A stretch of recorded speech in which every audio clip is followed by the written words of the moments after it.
Good morning po mga kaakibat. Maganda po ang sikat ng araw ngayon. Magenit siya. Ayan, bluish po ang kulay ng kalangitan at ang ulap ay maputi, walang dalang ulan. Pero may balita po, may parating na bagyo.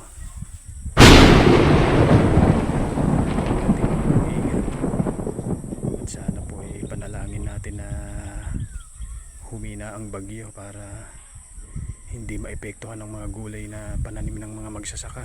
Pag naepektuhan na naman po ang mga gulay, tataas na naman po ang presyo ng gulay. Lagi na lang sablay.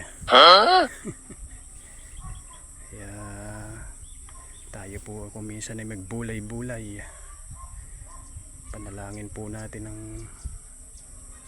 ating mga kapwa na sa ikabubuti ng bawat isa. May awa po ang Diyos. Salamat po mga kaakibat.